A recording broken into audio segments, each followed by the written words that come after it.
nós vamos conversar com o infectologista Nairo Ferreira. Ele vai explicar para a nossa audiência como é essa infecção e também a sua gravidade. Bom dia, doutor Nairo. Muito bom dia. Bom dia. Doutor Nairo, aqui em Teresina, primeiro caso confirmado dessa infecção simultânea. Nós sabemos que a Covid já tem a possibilidade de ter uma gravidade, e também há casos em que a influenza também se agrava.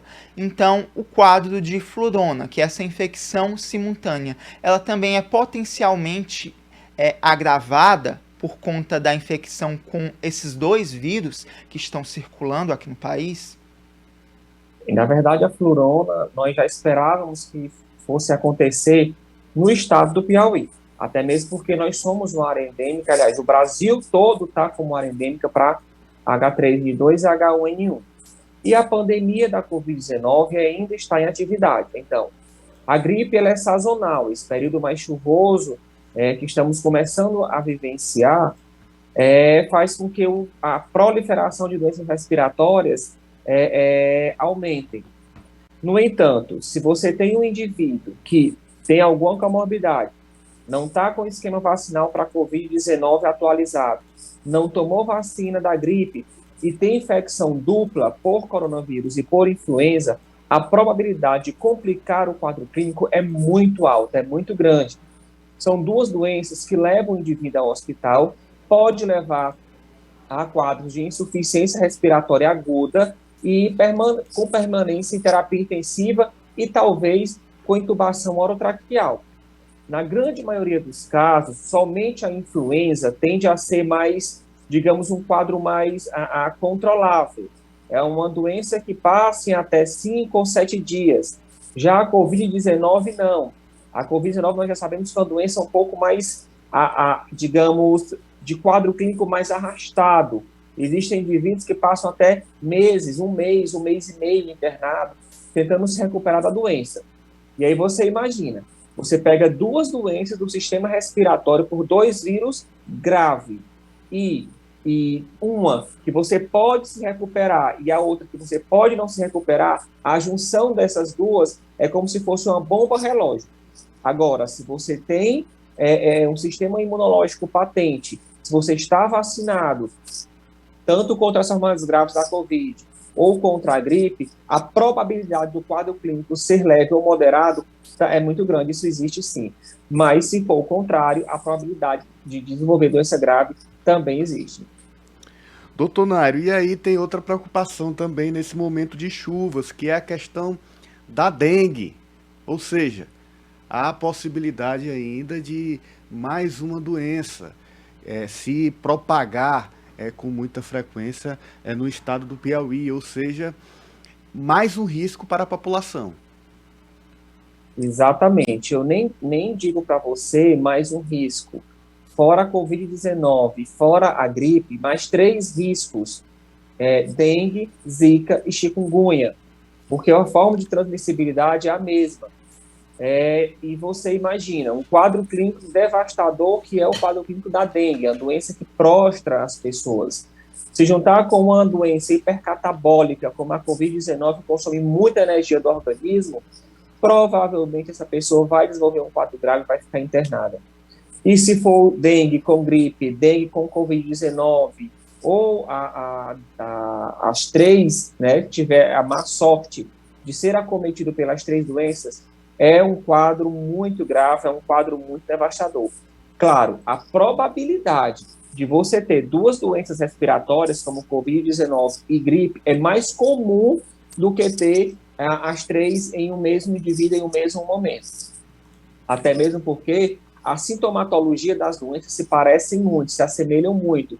E o tratamento, exceto para a Covid-19 e para a gripe, pode até se assemelhar nas outras viroses.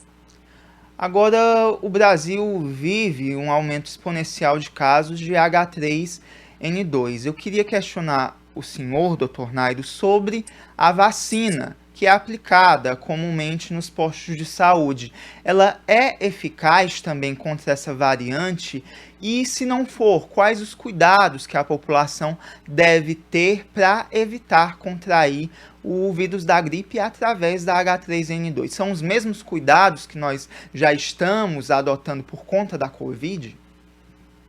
Na verdade, vamos começar nossa conversa com a seguinte exclamação. Bem, nós desviamos a nossa atenção desde 2020 para a Covid-19. De certa forma, deixamos de lado as outras doenças que são imunopreveníveis, ou seja, são doenças que são preveníveis através da vacinação. Uma delas foi a gripe. Existe no nosso Brasil, infelizmente, uma tradição, uma cultura de não querer, de algumas pessoas, a população não querer ir ao posto de saúde para se vacinar. Daí o quadro alto de incidência de gripe. Existem estados, cidades e até mesmo países onde a procura é muito baixa. Nós chamamos de nascedouros de variantes. Nesses locais, o vírus circula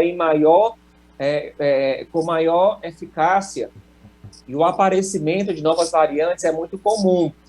Daí o aparecimento de cepas da Covid-19 e da influenza também. No entanto, a vacinação contra o H1N1 tem uma baixa eficácia contra o H3N2. Por isso que essa cepa se sobressaiu, mesmo em ambientes onde a população procurou vacina. O tratamento farmacológico é o mesmo, com o oseltamivir, o nosso famoso Tamiflu. Mas a vacinação precisa ser um pouco mais eficaz. A gente precisa acabar com essa cultura de dizer que eu tomei a vacina da gripe hoje e depois de amanhã eu adoeci. Isso pode acontecer? Pode.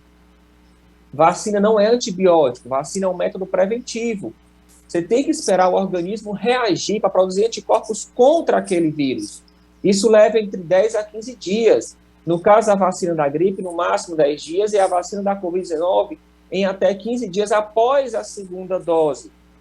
E a população não pode, a gente tem que desmistificar essa ideia de que toda vez que eu tomo a vacina da gripe, 3 dias depois eu gripo. Você gripa porque você se expõe.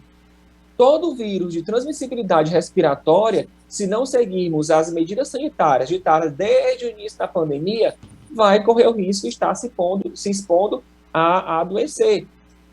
O uso de máscara, higienização das mãos, distanciamento seguro e não formar aglomerado ainda são as melhores medidas para prevenção da transmissibilidade de qualquer vírus respiratório, que não só o coronavírus. Dr. Naidon, e em relação à variante Ômicron, a gente já tem casos aqui no Brasil, inclusive algumas cidades já é a variante dominante. Pelo que o senhor vem percebendo, ela realmente é menos grave do que a Delta e as outras variantes que já estavam espalhadas aqui no país? O que o senhor pode dizer em relação a essa nova variante que vem causando preocupação em todo mundo? Inclusive, ontem nós mostramos aqui no Diálogo Franco uma reportagem indicando que muitas empresas estão tendo dificuldade para prestar serviços porque são muitos funcionários afastados por conta da infecção por Covid-19 pela variante Ômicron. Então, o que o senhor pode falar para a nossa audiência sobre a Ômicron? Na verdade, a variante Ômicron, ela tem mais de 30 mutações na sua proteína spike. Para você ter uma ideia, a variante Delta tinha entre 3 ou 4 mutações nessa mesma proteína. E a Ômicron tem mais de 30. O que isso significa? O poder de contágio é imensamente superior, 10 vezes superior ao da variante Delta. Ela tem um poder de fixação nas células humanas, células sadias de infecção bastante grande. No entanto, como estamos observando uma cobertura vacinal, digamos, em andamento, eu não vou dizer satisfatória, porque não chegamos a atingir 70% da população com dose completa. E estamos longe de atingir pelo menos 60% da dose de reforço. Mas na grande maioria das pessoas, onde há uma contaminação, nos locais onde há uma contaminação em massa, a quantidade de indivíduos com doença grave pela Ômicron está baixa. E isso pode se dever, claro, ao esquema vacinal completo. Nós sabemos que a vacinação protege contra as formas graves da Covid-19, não impede que você adoeça, impede que você vá para no hospital, vá para na UTI ou numa intubação orotraqueal para respiração artificial. Isso é fato. É tanto que nós tivemos, no segundo semestre, uma redução significativa, segundo semestre de 2021, uma redução significativa do número de casos graves. Bem, em se tratando somente da variante Ômicron, nós sabemos hoje que ela tem um poder de transmissibilidade de contágio muito maior do que as outras variantes. Mas, até o momento, há um desenvolvimento de doença leve a moderada. Eu fico pensando aqui, doutor, uma variante com um poder de transmissibilidade tão forte, tão rápido, tão devastador, com tantos casos, o mundo batendo recorde diariamente de casos de Covid. Se a gente não tivesse conseguido avançar na vacinação em todo mundo, o que seria de nós, né?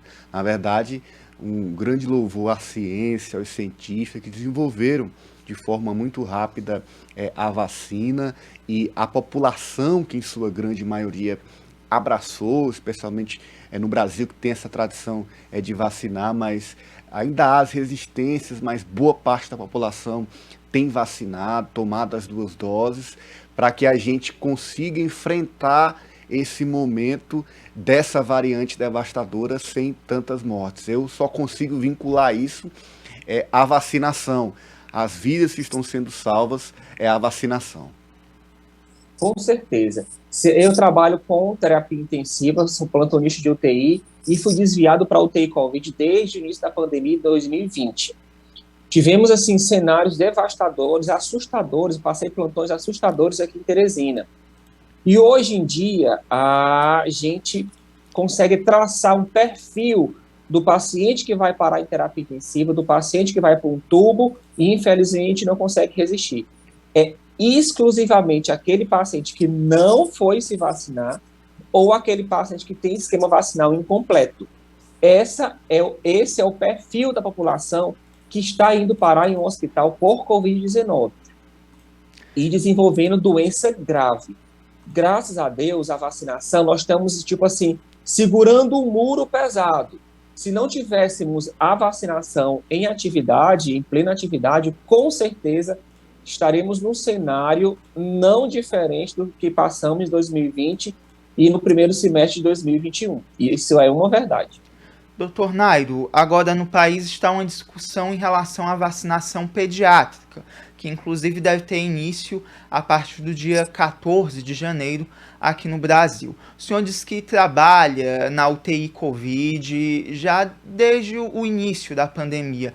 Crianças também foram acometidas, chegaram à fase grave da doença nas UTIs que o senhor trabalhou, e eu queria que o senhor destacasse para a nossa audiência qual a importância dos pais acreditarem também na imunização infantil para o controle da pandemia, não só no nosso país, mas em todo o mundo.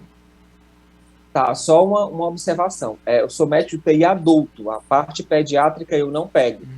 Mas no hospital infantil tivemos casos de crianças graves também acometidas por Covid-19.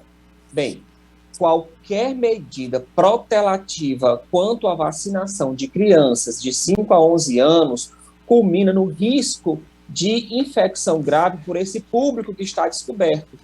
O público mais jovem, de 12 a idade adulta ou idosos, estão com a vacinação em dias. Pelo menos a gente espera que sim. E quem está descoberto agora é a população de 5 a 11 anos. Então, não adianta a gente querer normatizar o caos. Qualquer medida protelativa que culmine no adiamento do início do esquema vacinal para crianças de 5 a 11 anos é deixar essa população vulnerável a casos graves da doença. Estudos são seguros, a Anvisa não iria, o Ministério da Saúde não iria expor a nossa população infantil ao risco de desenvolver algum efeito colateral grave da vacina, se isso existisse. A vacina ela é segura, os artigos mostram uma segurança muito alta, uma cobertura muito boa e uma eficácia excelente para a vacinação de crianças de 5 a 11 anos de idade pela vacina da Pfizer. Então não tem o que pensar. Antes se dizia, tem que ter a receita de um pediatra, a receita de um médico para poder vacinar. Mas veja só, o nosso sistema de saúde é extremamente falho, principalmente de saúde pública. Não é todo mundo que tem acesso a um médico 24 horas por dia. Não é todo mundo que tem acesso a um pediatra 24 horas por dia. Isso era uma barreira que estava tendo para o início da vacinação das crianças, que, felizmente, foi derrubado por terra, caiu por terra essa questão de ter a necessidade de uma receita médica para vacinar essas crianças. A vacina ela é segura. Nós temos que colocar em nossa mente que a vacinação salva. Algumas pessoas perguntam, mas está tendo a dose de reforço e vamos ter que fazer isso a cada 6 meses? Enquanto existir a pandemia da Covid-19, provavelmente sim, porque os estudos mostram também que depois de 6 meses, tanto Coronavac como Pfizer, como AstraZeneca, perdem o perfil de cobertura contra as formas graves da doença. E a que menos perde é a Pfizer e que tem que se renovar a cada 6 meses. Não vai custar nada você vacinar. Não precisa ter medo da vacina. A gente precisa ter medo de adoecer, de parar numa UTI e de ter a nossa vida ceifada por uma doença que provavelmente pode ser barrada, a sua forma mais grave, pela vacinação. Isso aí. Muito obrigado, Dr. Nairo Ferreira, por sua participação mais uma vez aqui no Diálogo Franco, trazendo informações muito importantes e também aconselhando a população com essa análise séria, profissional e científica sobre o cenário pandêmico aqui no nosso país e no mundo. Muito obrigado. Obrigado, doutor. Eu que agradeço, espero ter sido esclarecedor. Estou à disposição.